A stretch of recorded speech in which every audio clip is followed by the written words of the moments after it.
Daulat Beg Oldie military base in Ladakh. So, hey guys, welcome to India Updated. And in this lecture, we will today discuss about the very important and strategical location of a place called Daulat Beg Oldie situated in Ladakh. And this lecture will present by me, Vivek Upadhyay. So, keep watching, and today in this lecture we will discuss about what is this Daulat Beg Oldie, its history, its importance for India, and definitely the conclusion and opinion. So let's get started. First, what is DOB? Guys, Daulat Beg Oldie, this is very, आप कह सकते हो बहुत अजीब सा नाम है, सुनने में ऐसा लगता है, बट नाम से हटके ये बहुत काम की चीज़ है for India and it's defence. कैसे ये चीज़ को देखेंगे, आपको मैंने ऑलरेडी बता दिया that DBO, it is stand for, it is acronym of Daulat Beg Oldie, a strategical military base situated in Ladakh Union Territory region of India. So guys, अभी अभी रिसेंटली बहुत ही ज़्यादा टेंशन चाइना एंड इंडिया के LAC पर है। इसके बीच हमें बहुत सारी न्यूज़ेस ऐसे सुनने को मिलती है, but in this video we will today try to find out the real stand of this location and why they are very important guys। आपके सामने ये जो पिक्चर है, ये उस टाइम की है जब बहुत सालों के बाद आफ्टर 43 इयर्स इंडियन एयरफोर्स ने अपनी एक प्लेन को लैंड करवाया था। इसके बारे में भी डिटेल से डिस्कस करेंगे। ये एक बहुत बड़ी अचीवमेंट थी, पूरे वर्ल्ड ने अप्लॉज किया था for this action by Indian air force in Ladakh. क्योंकि ये क्यों इम्पोर्टेंट था, इसके बारे में भी हम डेफिनेटली डिस्कस करेंगे। So a lot to know here. So guys, Daulat Beg Oldi आपके सामने मैप पर साफ साफ दिख रहा है, आप देख सकते हो। This is the region of Jammu and Kashmir, this is entire Jammu and Kashmir, but this is not of total control in India. कहाँ से क्या कंट्रोल है, कैसे नहीं है। अगर आपको लगता है कि हम जो मैप में दिखाते हैं वो ही टोटल हमारे कंट्रोल में है, in the control of India, you are wrong. आज मैं आपको बहुत सारी चीज़ें डिटेल्स में दिखाने वाला हूँ, बट हम बात कर रहे थे दौलत बेग ओल्डी के बारे में। तो this is the strategical location of दौलत बेग ओल्डी। आप ये जो रेड पॉइंट यहाँ पर देख रहे हो, this point is Daulat Beg Oldi, and इस यहाँ ये एक्चुअल कंट्रोल है इंडिया का, Indian army, Indian air forces, Indian defence forces. इस Daulat Beg Oldi is the northern most camp site जहाँ पर इंडिया रहती है आफ्टर सियाचिन गैस। सो ये क्यों इम्पोर्टेंट है, लेट्स गेट डिस्कस। सबसे पहले ये है क्या guys, this is a historic camp site and current military base. ये पहले कैंप साइट थी, यहाँ पे मिलिट्री कैंप्स लगा के रहती थी, बट अब ये मिलिट्री बेस में कन्वर्ट हो चुका है, located in Ladakh India on an ancient trade route. Gas, Daulat Beg Oldi जो है ये एक पुरानी एंशियंट ओल्ड ट्रेड रूट है। यहाँ से व्यापार होता था देशों के बीच में, specially connecting Ladakh to Tarim basin तक ये इसको कनेक्ट करता था। गैस, तैरिम बेसिन के बारे में देखेंगे।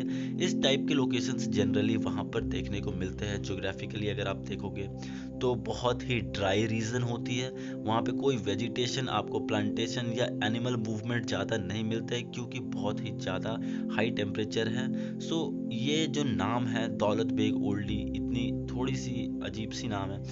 ये नाम आखिर आया कहाँ से? तो name after, it is name after Sultan Said Khan. Sultan Said Khan was a king, ठीक है। उनके नाम पे, उनको दौलत बेग भी कहा जाता था, तो उनके नाम पे इस जगह का नाम रखा गया। हिस्ट्री के सेक्शन में डिटेल्स में इसको देखेंगे। Guys, Daulat Beg Oldi also has an air strip. यहाँ पे एक हवाई पट्टी भी है at an altitude of 5065 metres, that is 16,614 feets. आपकी हाइट 5 फुट की होती है, बट 16,614, 5 फुट 10 इंच, 6 फुट की हाइट होती है। आप इमेजिन कर सकते हो what it feels when you go on 16,614 feet and land a very big aircraft on a world highest airstrip. This is one of the biggest achievement ever. It is done by, and it is get completed by the Indian Air Forces. So इसके बारे में भी हम आगे थोड़ा सा discuss करेंगे। अभी अभी आपने एक लोकेशन देखा, ये लोकेशन जो है ये लद्दाख के रीजन को दिखाता है। आपके यहाँ बीच से शोक रिवर फ्लो कर रही है। सो गाइस, ये तो ओवरऑल रहा रीजन के बारे में। अब ज्योग्राफिकल लोकेशन अगर चाइना के अकॉर्डिंग देखें तो ये just 8 kilometre south of Chinese border है। चाइनीज बॉर्डर के साउथ में सिर्फ 8 किलोमीटर दौलत बेग ओल्डी सिचुएटेड है, and 9 kilometre north west to the Aksai Chin region. Guys, Aksai Chin region of actual control between China and India. This is a actual control Aksai Chin region. ये controversial region है, आपको दिखाने की कोशिश करते हैं। ये देखिए, जम्मू कश्मीर के मैप में अगर आप देखेंगे, मैंने आपको दौलत बेग ओल्डी इस लोकेशन पे दिखाई थी। This big red spot is Daulat Beg Oldi guys, and this is the that road we are talking about. Aksai Chin, this region, entire region is Aksai Chin, that is claimed by China, but India claimed that it is solely related to Indian territory only. So this is Aksai Chin. तो Aksai चीन से भी ये 9 kilometres है। So other than Siachen glacier military bases, it is India's northern most settlement. अगर India के settlement की बात करें कि इंडिया कहाँ तक है, तो अक्साई चीन के बाद ये नॉर्दर्न मोस्ट सेटलमेंट यही है, जो अभी हम जिसके बारे में बात कर रहे हैं, DOB दौलत बेग ओल्डी। ठीक है, दौलत बेग ओल्डी एक स्थान है जहाँ पे हमारे एयर स्ट्रिप्स है, जहाँ पे रोड्स है जो कि डायरेक्ट कनेक्ट करते हैं लेह से हमारे पूरे तासीन, जो तासीन की जो घाटियाँ है वहाँ पे। So the 2255 kilometre in Darbuk Shyok DB road runs at elevation between 4000 to 5000 meters, that is 13,000 to 16,000 feet. The travel time is said to be 6 hours. Gas 255 kilometre की डब्रू श्योक रोड, ठीक है, डब्रू श्योक रोड जो है आपको यहाँ पे दिखाएंगे। ये रोड जो है ये इसको कहते हैं, इस पॉइंट से अगर आप देखेंगे डाबरुक से लेके अगर आप दौलत बेग ओल्डी तक जाएंगे, from Darbuk if you move to Daulat Beg Oldi, right guys, तो आपको मिलेगा that this road is about 255 kilometre long, and इसकी जो एलिवेशन है वो 13,000 to 16,000 फीट है, और इसको ट्रैवल करने में 6 आवर्स का टाइम लगता है। तो ये जो पूरी लोकेशन है, इसके बाद यही एक्चुअल कंट्रोल है इंडियन आर्मी की, यहाँ पर एक्चुअल कंट्रोल है इंडियन आर्मी की, और इसके बाद यहाँ पर चाइनीज आर्मी का कंट्रोल है, and this is the region of actual control, this is the line of actual control where अभी अभी जो क्लासेस हो रही है टेकिंग प्लेस। सो अगर डिटेल में आपको अगर बताना चाहूँ, मैं आपको बता रहा था कि कंट्रोल इंडिया की एंड चाइना की एंड पाकिस्तान की कहाँ कहाँ है। हम पूरे कश्मीर को अपना रीजन दिखाते हैं, but this is not the actual ground situation guys. आप अगर ब्लू कलर से ये रीजन देख रहे हो, this is entirely captured by Pakistan, that is called POK, Pakistani occupied Kashmir. उसके बाद अगर हम बात करेंगे तो एक ऐसा एरिया भी यहाँ पर है जो कि पाकिस्तान ने चाइना को दे दिया है, और यहाँ पे जो CPEC है उसके लिए, जो इकोनॉमिक कॉरिडोर है चाइना पाकिस्तान की, उसके लिए ये जमीन पूरी तरीके से पाकिस्तान एडमिनिस्ट्रेट थी, जिसको चाइना को दे दी गई है। नाउ गाइस, अब थोड़ा सा नीचे आएंगे तो ये जो अपना रीजन है श्रीनगर का रीजन, ये इंडिया के कंट्रोल में है, but it is claimed by Pakistan and China too. Guys, जो मेन झड़प का रीजन है, अगर आप और ध्यान से देखोगे तो ये तो रीजन अक्साई चीन का है, अभी अभी मैंने आपको बताया था। इस रीजन को क्लेम करता है चाइना, और स्टैंड भी चाइना की है, ये कैप्चर है चाइना के अंडर में। डिस्प्यूटेड एरिया की अगर आप बात करोगे तो अभी अभी ये डिस्प्यूटेड एरिया है यहाँ पर चाइना के साथ, ये भी डिस्प्यूटेड एरिया है। उत्तराखंड से कनेक्टेड जो बॉर्डर है वहाँ पे भी डिस्प्यूट है, एंड फाइनली नेपाल के साथ जो कंट्रोवर्सीज जो अभी खड़ी है। तो चारों तरफ से India is today is in little, आप कह सकते हैं डिलेमा, थोड़ी सी प्रॉब्लम में है, but our forces are confident enough to counter any situation which come in front of us. So this is all about this थोड़ी सी ज्योग्राफिकल लोकेशन हमने देखी। गाइस, टेम्परेचर जो है -55 डिग्री सेंटीग्रेड तक नीचे चली जाती है, और ये एक डेजर्ट है। डेजर्ट का मतलब रेगिस्तान ही नहीं होता, एक ऐसी जगह जहाँ पे वेजिटेशन नहीं हो। तो एक कोल्ड डेजर्ट है लद्दाख, जहाँ पे टेम्परेचर -55 डिग्री सेंटीग्रेड तक चली जाती है। कम्युनिकेशन की अगर बात करें तो कम्युनिकेशन बिल्कुल पॉसिबल नहीं है, इसीलिए वहाँ पर इंसान का बसना भी एक तरीके से, और वहाँ पे मिलिट्री बेसिस रखना भी एक तरीके से बहुत बड़ी चैलेंज है। क्यों? क्योंकि एक सैटेलाइट फोन होती है जिसका नाम है Inmarsat, right guys, INMARSAT. So this is the equipment by only which you can contact people who are far away from Ladakh. So यही एक ओनली मीडियम होती है satellite phone. Let's talk about history कि आखिर ये जगह का इतिहास क्या है, कब से यहाँ पर कंट्रोवर्सीज चल रही है. बहुत शॉर्ट में आपको समझाने की कोशिश करेंगे. दौलत बेग ओल्डी का जो मतलब होता है कि ये अजीब सा नाम, लिटरली इसका मीन होता है दैट, एक मतलब ये होती है कि स्पॉट, एक ऐसी जगह जहां पर एक अमीर और एक महान इंसान की मौत हुई. दैट इज कॉल्ड दौलत बेग ओल्डी. दौलत बेग मैंने आपको बताया कि सुल्तान सईद खान का नाम था. गाइस, ये रेफर करता है, ये जो नाम है ये किसके लिए, किसको कहा गया है? The great and rich man जो मर गया वहां पर. कौन? अर्ली, अगर आप 16th सेंचुरी की बात करेंगे तो सुल्तान सईद खान, गाइस, सुल्तान सईद खान जो है वो यारकंत कैनाट का था. वो बंदा, वो आप कह सकते हैं मंगोलिया के रीजन से आया हुआ एक सुल्तान. वो मिलिट्री कैंपेनिंग करता था, इन्वेड किया था उन्होंने लद्दाख पे हमला किया था उसने. And Kashmir in the name of Islam in the early 1530 centuries. Kashmir and Ladakh पे इन्वेड करने वाला एक राजा सुल्तान सईद खान, जो कि एक बहुत बड़ा, और वहाँ के लोग उसको बहुत मानते थे. मे बी देयर विल सब डिफरेंट रीजंस उसके लिए होंगे. तो वो उनको एक महान और एक अमीर इंसान जो कि वहाँ मारा गया, इसलिए जो वहाँ मर गया खुद से, एक्चुअली उनको जो है वो हाइट सिकनेस हुई थी. कभी भी आप ऊंचाई पे जाते हो तो ऑक्सीजन लेने में बहुत प्रॉब्लम होती है, उस वजह से उनकी डेथ हुई थी. क्योंकि बहुत बहुत ही ज़्यादा, और उस टाइम पे अगर आप 1530s की बात करोगे तो मेडिकल फैसिलिटीज़ होती ही नहीं थी, लोगों को उतना ज़्यादा साइंटिफिक नॉलेज नहीं था how to survive in this type of region. So उनकी डेथ हो गई एंड उनके नाम पे नाम रखा गया इस जगह का Daulat Beg Oldi. So this is the history.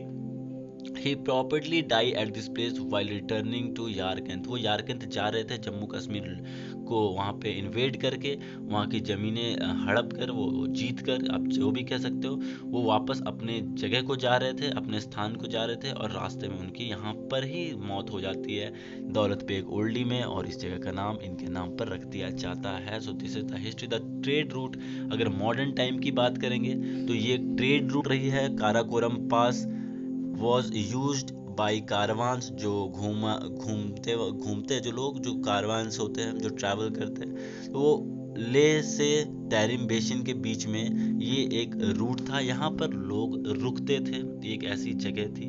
So India and China sealed their border after 1962 India China war. एक बार जब यहाँ पे वॉर हुआ इंडिया चाइना इन 1962 गाइस, तो इंडिया चाइना ने ये बॉर्डर, अभी मैं आपको मॉडर्न टाइम के सिचुएशन बता रहा हूँ. सो इंडिया चाइना ने 1962 के वॉर के टाइम पे इस बॉर्डर को टोटली क्लोज कर दिया था. और जो क्रॉस बॉर्डर ट्रेड्स है वो उस टाइम से ही अफेक्ट हो गए, क्योंकि जब बॉर्डर ही सील हो गई, जहाँ पर ट्रस्ट डेफिसिट है, जहाँ पर आपको भरोसा नहीं एक दूसरे पे, तो ट्रेड तो आप भूल जाओ. So in April 2030, a platoon-sized contingent of the People's Liberation Army established a campsite 30 kilometre southeast of DBO. अप्रैल 2013 में एक प्लाटून जो है, पीपल लिबरेशन आर्मी मतलब चाइनीज आर्मी की, उन्होंने एक कैंप साइट बनाया 30 किलोमीटर साउथ ईस्ट, मतलब जहाँ पर ये दौलत बेग ओल्डी है वहाँ से साउथ ईस्ट में इन्होंने 30 किलोमीटर्स में कैंप साइट बनाया. और तब से वहाँ पर चीज़ें बहुत ज़्यादा बिगड़ गई, और ये इम्पॉर्टेंट हो गया इंडिया के लिए कि वो अपनी लैंड को होल्ड करे, क्योंकि चाइनीज ट्रूप अब वहाँ से रुक नहीं रही थी, वो कैंप्स बना रही थी, उसको बेस में कन्वर्ट करते हैं, धीरे धीरे वो अपने सारे JNK और ये जो एरिया है उसको क्लेम करती है. सो उससे पहले गवर्नमेंट ने इसको वहाँ पे एयर स्ट्रिप बनाया और बहुत सारी मिलिट्री एक्सरसाइजेस की, ताकि उस रीजन में हम अप टू डेट रह सके और अपनी एक एक जमीन, अपनी एक एक इंच जमीन हम उसकी रक्षा कर सके. तो why it is important, let's watch. The highest air strip in the world, ये इसलिए इम्पोर्टेंट, बहुत ज़्यादा इंपॉर्टेंट रहता है, दुनिया की सबसे ऊंची हवाई पट्टी है ये. The Indian army maintains helipads, Indian army जो है वहाँ पे हेलीपैड्स मेंटेन करते हैं, वहाँ पे हेलीपैड्स है. And a gravel air strip है. ग्रेवल एयर स्ट्रिप क्या होती है गाइस? एयर स्ट्रिप बहुत ही सेंसिटिव चीज़ होती है, बहुत ज़्यादा सफाई रखनी होती है वहाँ पे, एक कंकड़ से भी एक बड़ा हादसा हो सकता है। बट वो एक ग्रेवल एयर स्ट्रिप है वहाँ पर, जो मतलब ग्रेवल का मतलब होता है कंकड़, वहाँ के उस पर बहुत सारे कंकड़ होते हैं, प्लेन्स ऐसे ही लैंड करते हैं। ये एक एक्सपर्टीज है, हमेशा ऐसा पॉसिबल नहीं हो सकता, बट डिफेंस फोर्सेस हमारी इतनी कैपेबल है कि वो एक ग्रेवल एयर स्ट्रिप पे, जो कि वर्ल्ड की सबसे हाईएस्ट एयर स्ट्रिप है, वहाँ भी लैंडिंग करवा सकती है, उसके लिए सक्षम है। So the base was establish during synonym Indian conflict in 1962। ये जो बेस है इसको बनाया गया था, मतलब जो अभी हम जिसके बारे में बात कर रहे हैं डीबीओ, आप इसको भूलना मत, दौलत बेग ओल्डी। ज़्यादा यूज टू आप नहीं है तो मे भी आपके दिमाग से ये चीज़ें निकल सकती है, तो हम बात करें दौलत बेग ओल्डी के बारे में। तो ये जो बेस है वो 1962 में बनाई गई थी, with the first landing by squadron leader CKS Raje. इस पे फर्स्ट लैंडिंग करने वाले जो पर्सन थे वो थे स्क्वाड्रन लीडर CKJ राजे। इन्होंने लैंड करवाया था, who set a record for the world highest aircraft landing at the time। इनके नाम पर दुनिया के सबसे highest aircraft, world highest aircraft landing का रिकॉर्ड भी रहा है। 1962 के टाइम पे ये कैंप स्टैब्लिश की गई थी यहाँ पर guys. So Indian air force first landed transport here between, पहले 1962 से 1965 ये 3 साल तक हमने यहाँ पर किया लैंडिंग की, ट्रांसपोर्ट्स यहाँ पर किए, बट उसके बाद 43 इयर्स का गैप आ गया। 43 इयर्स अ लॉन्ग ईयर हमने कुछ नहीं किया यहाँ पे। बीच में यहाँ पर भूकंप आ गए थे, एयर स्ट्रिप खराब हो गई थी लैंडस्लाइड्स की वजह से। उसके बाद एयरफोर्स ने स्टार्ट की अपनी लैंडिंग इन 2008। फिर क्या हुआ, in a significant demonstration of its capabilities, Indian arm forces ने अपने 2008 के बाद ऑन 20 अगस्त 2013 को एक ऐसा कारनामा कर दिखाया। उन्होंने C-130J super Hercules transport aircraft को दौलत बेग ओल्डी में लैंड करके पूरी दुनिया में साबित कर दिया दैट इंडिया के पास वो कैपेबिलिटी है कि वो अपनी ज़मीन की रक्षा के लिए किसी भी हद तक, किसी भी लेवल के फोर्स तक जा सकती है। बिकॉज ये सुनने में बहुत आसान लग रहा है कि एक C-130J super Hercules transport aircraft land करवा दिया, ये तो लैंड करवाने के लिए बना, बट गैस इतने हाइट पर एक प्लेन लैंड करवाने की क्षमता पूरी दुनिया में कहीं नहीं है, ना अभी तक किसी ने ये चीज़ें की है। हाँ, आपने ये बात जरूर सुना होगा दैट आवश्यकता आविष्कार की जननी है, हमारे देश को ज़रूरत थी और हमारे फोर्सेस ने ये काम करके दिखाया है। ऑन 20 अगस्त 2013 ये चीज़ें हुई and this landing could qualify as world record for a medium lift aircraft landing at this altitude। so इस altitude में medium lift aircraft को लैंड करवाने का ये वर्ल्ड रिकॉर्ड के रूप में क्वालिफाई हुआ guys। this is the historical landing on 20th August 2013। look how C-130J landing at DBO। this is मैंने आपको पहले बताया कि ये एक ग्रेवल एयर स्ट्रिप है, आप देख सकते हो ये धुएं का अंबार। How this plane is landing and how the pilot maintain to land this plane safe. so this is all about this lecture guys। लेकिन फाइनली हम ये बात करेंगे India China border meeting point. ये एक बहुत ही इंपॉर्टेंट मीटिंग पॉइंट भी है जहाँ पर इंडिया चाइना बैठ के बात करती है। So it is also one of the 5 official, वहाँ पे 5 official agreed border personal meeting points है जहाँ पर इंडिया और चाइना के आर्मी जो है वो वहाँ बैठ के बातें करती है for regulation consultations and interaction between the two armies which help in diffusing stand off. जो लोग वहाँ पे खड़े हैं फेस टू फेस करके उसको डिफ्यूज करने के लिए, टेंशन डिफ्यूज करने के लिए, अभी जो टेंशन है उसके लिए ये चीज़ें वहाँ पे हुई है। लेट्स टॉक अबाउट गाइस कि यहाँ पर क्या हो रहा है, कंक्लूजन एंड ओपिनियन के बारे में भी बात करनी बहुत ज़रूरी है क्योंकि जो सिचुएशन है वो इंडिया चाइना के बीच में वो किसी के फेवर में नहीं जाने को लगता है गाइस। दोनों ही एक बहुत स्ट्रॉन्ग बेस, स्ट्रॉन्ग मिलिट्री है, कोई ये नहीं कह सकता कि कोई किसी से कम है। हमारे बीच ज़मीन की लड़ाई है बट नुकसान जो है वो आम लोग और ह्यूमन सिविलाइजेशन का ही होना है। सो हमने जो भी कुछ वहाँ पर किया है अपनी एक एक ज़मीन को प्रोटेक्ट करने के लिए, और हमें ये हमारा काम होना चाहिए कि हम अपने मदरलैंड को प्रोटेक्ट करें, एज वेल एज चाइना को भी ये बातें समझनी चाहिए। हमारे बीच की दोस्ती एक बहुत इम्पॉर्टेंट है डेवलपमेंट के लिए इन द एशियन रीजन। ठीक है, एशियन रीजन में हमारा बहुत इम्पॉर्टेंट है कि इंडियन एंड चाइनीज़ कैसे मिलके काम करते हैं, बट ये अंडरस्टैंडिंग दोनों तरफ से होनी बहुत ज़रूरी है।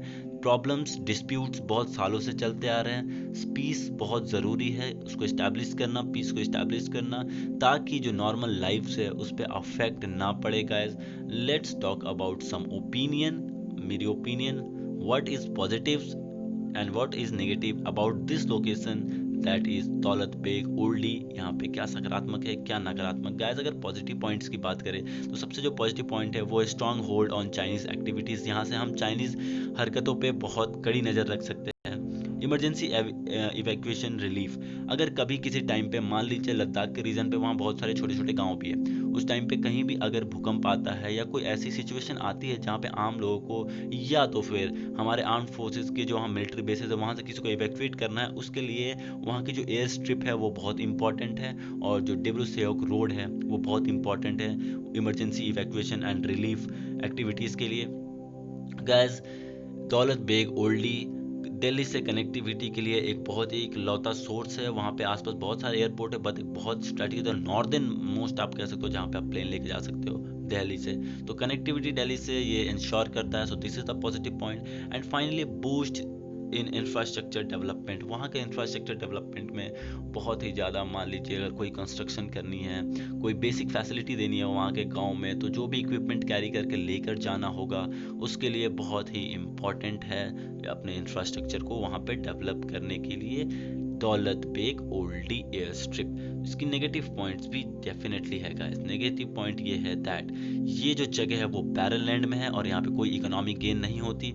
ये टोटल वेस्ट ऑफ मनी है, एफर्ट है एंड रिसोर्सेस है। यहाँ पर हम सिर्फ पैसे खर्चे करते हैं। अगर हम यहाँ पर 10 रुपए खर्च करते हैं तो हमें वहाँ से 11 रुपए नहीं मिलता, बट कि और ज़्यादा पैसे लगते हैं, एफर्ट्स लगते हैं, लोग लगते हैं। और गैस, जो सबसे बुरी बात है adverse effect on health. Gas, वहाँ पे इतनी हार्श कंडीशन है, the situation there, the atmosphere there is so harsh that the temperature fall to -55 to 60 degrees. और वहाँ पर ऐसे अपने हेल्थ को मेंटेन रख पाना हमारे आर्म फोर्सेस और वहाँ के गांव के लोगों के लिए एक बहुत बड़ा चैलेंज होता है। तो ये एक एडवर्स इफेक्ट, हेल्थ इफेक्ट देता है। वहाँ पे सर्विस करने वाले लोगों के अंदर ये इफेक्ट सालों तक रहता है एंड इवन ये लाइफ थ्रेटन भी होता है। गोली से ज़्यादा ये बात कही जाती है दैट उस फ्रंट पे जो भी लोग हैं, गोली से ज़्यादा लोग मौसम से मारे जाते हैं। सो ये एक आप कह सकते हो नेगेटिव पॉइंट है। And the last and foremost is the sensitive region affect two giant adversely। दो बड़े देश भारत और चीन, इनको ये उनके लिए बहुत सेंसिटिव जगह है ये दौलत बेग ओल्डी। अगर कभी गलती से कोई भी एक्शन चाइनीज द्वारा ली जाती है यहाँ पर, तो इंडिया इसे अपने ऊपर एक थ्रेट समझेगा और एक बड़ा वॉर का सिचुएशन आ सकता है। बट हमें ये भूलना नहीं चाहिए कि अक्साई चीन हमारा एरिया है और हमारी गवर्नमेंट एंड जो हमारी फोर्सेस है उन पे पूरे देश का भरोसा है। चीज़ें सही से हो रही है, बात के अलावा कोई रास्ता नहीं है गाइस। बात सबसे सरल रास्ता है चीज़ों को सॉल्व करने का। So this is all about this lecture guys. Thank you very much for watching this video. Be updated with India updated and don't forget to share this video. तब तक के लिए साइनिंग ऑफ।